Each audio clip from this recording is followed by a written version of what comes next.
আসসালামু আলাইকুম রাহমাতুল্লাহি ওয়া বারাকাতুহু। প্রিয় ব্যবসায় শিক্ষা শাখা বিভাগের শিক্ষার্থীবৃন্দ, আজকে আমাদের আলোচনার বিষয় হচ্ছে হিসাবের শ্রেণী বিভাগ। হিসাব বিজ্ঞান বিষয়ের বেসিক বোঝার ক্ষেত্রে এটি অত্যন্ত একটি গুরুত্বপূর্ণ বিষয়। বিশেষ করে এই ৫টি হিসাব এবং এখানে ৬০ থেকে ৭০টি এন্ট্রি রয়েছে, যে ক্রয় বিক্রয়, বেতন, ভাড়া, বীমা, আসবাবপত্র, যন্ত্রপাতি, এই জাতীয় যে ৬০ থেকে ৭০টি এন্ট্রি। এবং এই ৫টি হিসাব যারা ভালোভাবে বুঝে আয়ত্ত করতে পারবে, ইনশাআল্লাহ তারা আর্থিক অবস্থা বিবরণী থেকে শুরু করে হিসাব বিজ্ঞান বিষয়ের যেই কোনো জায়গায় তারা পারদর্শী হতে পারবে। তো আমাদের এই আলোচনাগুলো সাধারণত যারা এই ব্যবসা শিক্ষা শাখা বিভাগে নতুন আছো তাদের জন্য বেশি কাজে দিবে। তবে আমি বলবো পুরানদেরকে যে তোমরাও দেখবে, কারণ এখানে মনে করো এমন কোনো তথ্য উঠে আসছে যেটা তোমার পূর্বে তোমার জানা ছিল না, অতএব সবাই দেখবে। এবার আমরা মূল কাজে শুরু করি, যে হিসাবের শ্রেণী বিভাগ। একটা ব্যবসা প্রতিষ্ঠানের দৈনন্দিন যে লেনদেনগুলো সংগঠিত হয়, তো এখানে দৈনন্দিন একটা দোকান, ধরো ব্যবসা বলতে একটা দোকান, তো দোকানে কি কি হয়, কি কি ঘটে। সাধারণত দোকানে কি করেন, কোম্পানি থেকে, যদি সেটি ক্রয় বিক্রয়কারী প্রতিষ্ঠান হয় তাহলে ওই দোকানদার কি করেন, কোম্পানি থেকে মালামালগুলো ক্রয় করেন। এই মালামালগুলো দোকানি আমরা যারা ক্রেতা আছি আমাদের কাছে কি করেন, বিক্রয় করেন। তো এই মালামালগুলো বিক্রয় করার জন্য দোকানে কি করেন, দোকানে কয়েকজন লোক রাখেন, কর্মচারী রাখেন, যাদেরকে তিনি কি করেন, মাস শেষে একটা বেতন দিতে হয়, বেতন দেন। এছাড়াও দোকান পরিচালনার জন্য উনি কি করেন, এই যে বিদ্যুৎ ব্যবহার করেন, মাস শেষে ওনাকে বিদ্যুৎ বিল দিতে হয়। তো এখানে খেয়াল করো, এই যে দৈনন্দিন তিনি যে কাজগুলো করেন, তো এই কাজগুলো, এই যে লেনদেনগুলো সংগঠিত হয়, এই লেনদেনগুলো দৈনন্দিন তিনি যতগুলো লেনদেন করেন, সকল লেনদেনগুলোকে এই 5টি ভাগে ভাগ করা হয়। ধরো এই যে ক্রয়, উনি যে মালামালগুলো ক্রয় করেন, ধরো নগদে ক্রয় করলেন, তার উনার টাকাটা চলে গেল। এই যে টাকা চলে গেল ক্রয় করার কারণে, নিশ্চয় এটি হচ্ছে একটি ব্যয়। আবার তিনি কি করেন, আমাদের কাছে বিক্রয় করেন, বিক্রয় করলে উনি টাকা পান, দোকানদার টাকা পায়, তাহলে ওনার কি হয়, ওনার আয় হয়। তাহলে এই বিক্রয়টা হচ্ছে ওনার জন্য আয়। আবার ঠিক একইভাবে কর্মচারীদেরকে বেতন দিতে হয়, বিদ্যুৎ বিল দিতে হয়, মাস শেষে বিদ্যুৎ বিল দিতে হয়, এগুলো হচ্ছে ব্যয়। তাহলে আমরা বলবো যে একজন দোকানদার সকাল থেকে রাত্র পর্যন্ত যত সময় উনি দোকান খোলা রাখেন, এই সকাল থেকে রাত পর্যন্ত তিনি যতগুলো সংগঠিত লেনদেন করেন, সকল লেনদেনগুলোকেই এই 5টি ভাগে, এই 5টার কোনো না কোনো একটাই আছে। সকল লেনদেনগুলো এই 5টি ভাগের কোনো না কোনো ভাগে আছে। তা আমরা মূল আলোচনায় চলে যাই, যে মূল আলোচনা হচ্ছে সম্পদ বলতে আমরা কি বুঝি। 5টাকে আমরা আগে শিখবো: সম্পদ, দায়, আয়, ব্যয়, মালিকানা, সত্ত্ব। প্রথম কাজ হচ্ছে আমাদের সম্পদ বলতে আমরা কি বুঝবো। একেবারে যদি এক বাক্যে বলি যে সম্পদ কি, তাহলে আমি বলবো একটা ব্যবসা প্রতিষ্ঠানের ভিতরে এবং বাইরে দেখার দৃশ্যমান অথবা অদৃশ্যমান যা কিছু আছে, আমরা ইংরেজিতে একটা শব্দ ব্যবহার করি হ্যাভ অথবা হ্যাজ, যার অর্থ আমরা ধরে নিই যে আছে, আছে অর্থে হ্যাভ হ্যাজ বলি। এই হ্যাভ হ্যাজটাই ধরে নিই যে একটা ব্যবসা প্রতিষ্ঠানে বা একটা দোকানে যা কিছু আছে, শুধু একটি ছাড়া, খেয়াল রাখবো, শুধু একটি জিনিস ছাড়া, সেটি হচ্ছে তার পণ্য। তার পণ্য ব্যতীত, পণ্য বলতে সে যেই দোকানের যে ব্যবসা করে, যে ব্যবসায়ের দোকান সে পরিচালনা করে, যদি ধরো মুদি দোকান হয় তাহলে তার চাউল, ডাউল, নুন, তেল, সাবান, আটা ইত্যাদি এগুলো তার সম্পদ নয়। কিন্তু এই পণ্যগুলো ছাড়া তার যা আছে, তো যা আছে বলতে তার দোকানে মনে করো এই যে ক্যাশ বাক্স আছে, চেয়ার আছে, টেবিল আছে, এই যে আসবাবপত্র, এটা একটা সম্পদ, আসবাবপত্র সম্পদ। এরপরে আর কি আছে তো খেয়াল করো, তার দোকানে আসবাবপত্র, ক্যাশ বাক্স, টেবিল, চেয়ার, এছাড়াও বা এই যে পণ্যগুলো যে তাকে রাখছে ওই তাকটাও কিন্তু সম্পদ, আসবাবপত্র।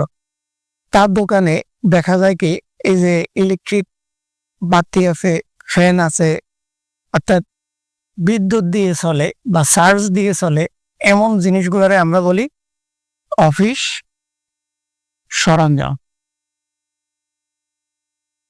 ফলে তার দোকানে এই যে বৈদ্যুতিক বাল্ব, ফ্যান, এছাড়াও কম্পিউটার থাকতে পারে, ল্যাপটপ থাকতে পারে, তার যে ডিজিটাল একটা স্কেল আছে মাপার জন্য, এটাও, এগুলো হচ্ছে কি তার অফিস সরঞ্জাম। এছাড়াও দোকানের বাইরে তার একটা বিনিয়োগ থাকতে পারে, দোকানের টাকা সে অন্য কোথাও বিনিয়োগ হিসাবে রাখছে, সেটাও কিন্তু দোকানের সম্পদ।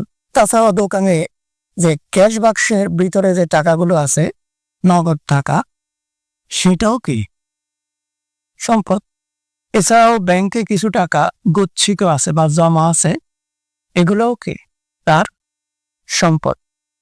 তাহলে আমি বলবো যে একটা ব্যবসা প্রতিষ্ঠানের ভিতরে বা বাহিরে দেখা যাক বা দেখা না যাক, সকল যা আছে সবগুলোই তার কি সম্পদ, শুধু একটি ছাড়া, সেটি হচ্ছে কি তার পণ্য। পণ্য ছাড়া তার যা কিছু আছে সবগুলোই হচ্ছে তার সম্পদ। তবে এক্ষেত্রে একটা উল্লেখ্য যে একটা মুদি দোকানের জন্য চেয়ার টেবিলগুলো আসবাবপত্র একটা সম্পদ, কিন্তু ফার্নিচারের দোকানে যে চেয়ার এবং টেবিল আছে বিক্রির জন্য, এগুলা কিন্তু তার সম্পদ না, এগুলো তার জন্য পণ্য। আবার মুদি দোকানের জন্য তার একটা ফ্রিজ আছে, সেটি তার সম্পদ, কিন্তু একটা শোরুমের জন্য সেটি সম্পদ নয়, কারণ সে ব্যবসা করে ওই টিভি, ফ্রিজ, এলইডি, এগুলো নিয়ে সে ব্যবসা করে। অতএব একটা শোরুমের জন্য টিভি, ফ্রিজ এগুলো হচ্ছে তার পণ্য, এগুলো সম্পদ নয়। আবারও বলি, যে পণ্যের ব্যবসা করে ওই পণ্য ব্যতীত তার অন্য যা কিছু আছে সবগুলোই হচ্ছে সম্পদ। সেক্ষেত্রে ফার্নিচারের দোকান হলে আসবাবপত্র হচ্ছে পণ্য, আসবাবপত্র সম্পদ না। আবার যদি সেটি কোনো ইলেকট্রনিক্সের দোকান হয়, টিভি, ফ্রিজ, এলইডি বা ফ্যান, এগুলো তার সম্পদ হবে না, কারণ এগুলো সে বিক্রির জন্য ডিসপ্লে করে রাখছে। আর বিক্রির জন্য যে পণ্যগুলো সাজিয়ে রাখা হয় তাকে, সেগুলো তো পণ্যই, সেগুলো ছাড়া এমনকি ওই পণ্যগুলো যে তাকে রাখা হয়েছে তারটাও কিন্তু সম্পদ। তাহলে নিশ্চয়ই বোঝা গেছে যে যে দোকানে যে পণ্যের ব্যবসা করেন ওই পণ্যটি ব্যতীত তার যা কিছু আছে সবগুলোই সম্পদ। সম্পদ গেল। এরপরে আমরা যদি বলি দায়, দায় কি? তো দায় তোমাকে দিয়ে শুরু করি, একটা উদাহরণ দিয়ে শুরু করি। মনে করো যে তুমি বাসা থেকে যাওয়ার সময় তোমার যে টিফিনের টাকাটা, এই টাকাটা নিতে তুমি ভুলে গেছো। এখন স্কুলে যাওয়ার পরে যখন বিরতি হলো, তুমি দেখলে যে তোমার কাছে কোনো টাকা নেই, কিন্তু তোমাকে কিছু খেতে হবে। তখন তুমি কি করো? হয় তোমার কোনো কাছের বন্ধুর কাছ থেকে 50 টাকা ধার নিছো। তাহলে দেখা গেল কি, এই যে তুমি তার কাছ থেকে 50 টাকা ধার নিছো, সে তোমার কাছে এই 50 টাকা পাবে। এটাই দায় তোমার জন্য, এটাই দায়। অথবা তুমি তার ওই কোনো বন্ধু থেকে টাকা না নিয়ে তুমি মনে করো যে কাছে যে দোকান আছে, দোকানদার তোমার পরিচিত, তুমি সে ওই দোকান থেকে 50 টাকা বাকিতে কোনো কিছু কিনে খেলে। তাহলে এই যে দোকানদার তোমার কাছ থেকে 50 টাকা পাবে, যতক্ষণ পর্যন্ত না পরিশোধ করছো ততক্ষণ পর্যন্ত এটা তোমার দায়। তাহলে ঠিক একজন ব্যক্তির ক্ষেত্রে যেরকম দায় হয়, একটা ব্যবসায়ের ক্ষেত্রেও এরকম হয় যে ব্যবসা থেকে যখন কেউ দাবি করে যে আমি এই প্রতিষ্ঠান থেকে টাকা পাবো, সেটাই ওই ব্যবসা প্রতিষ্ঠানের জন্য দায়, এক কথায়। তো এছাড়াও মনে করো ব্যবসা প্রতিষ্ঠানের দায় কিরকম? ধরো আমি ব্যবসা পরিচালনার ক্ষেত্রে কোনো একটা বড় জিনিস ক্রয় করতে হবে, তো আমি কি করতে পারি? ব্যাংক থেকে মনে করো 50,000 টাকা লোন নিলাম। তাহলে ব্যাংক থেকে যে 50,000 টাকা আমি লোন নিলাম, তাহলে ব্যাংক আমার ব্যবসা থেকে 50,000 টাকা পাবে। এটাই হচ্ছে ব্যবসার জন্য ওই 50,000 টাকা দায়, যতক্ষণ পর্যন্ত পরিশোধ না করে। এখন মনে করো 50,000 টাকা থেকে 20,000 টাকা পরিশোধ করে দেওয়া হয়েছে, তাহলে এখনো আমার 30,000 টাকা দায় হিসাবে রয়ে গেছে। এছাড়াও ধরো আমার যে জিনিসটি ক্রয় করার জন্য আমি লোন নিছি, আমি ধরো লোন নিলাম না, আমি যার থেকে ক্রয় করব তাকে বলে নিলাম যে আমি টাকাটা পরে দেব, কারণ আমি ব্যাংক থেকে লোন নিতে ওকে ওই জিনিসটাই ক্রয় করতাম। তো আমি যদি যার কাছ থেকে ক্রয় করব তার কাছ থেকে যদি বাকিতে ক্রয় করি, সে হচ্ছে আমার পাওনাদার, সে আমার কাছ থেকে টাকা পাবে। তো আমি ওই জিনিসটি যদি বাকিতে ক্রয় করি, সে যে আমার কাছ থেকে টাকা পাওনা আছে, এটাই হচ্ছে আমার জন্য বা আমার ব্যবসায়ের জন্য কি দায়। এছাড়া মনে করো আমি একজন কর্মচারী দোকানের জন্য রেখেছি, তো মাস শেষে তার বেতন দিয়ে দেওয়ার কথা, কোনো কারণে আমার আর্থিক সংকটের কারণে আমি ওই কর্মচারীকে ওই মাসে টাকা পরিশোধে ব্যর্থ হই। তো দেখা গেল কি, ওই কর্মচারী আমার কাছ থেকে বা অর্থাৎ আমার ব্যবসা থেকে 1 মাসের বেতন সে পাওনা আছে, এ পাবে।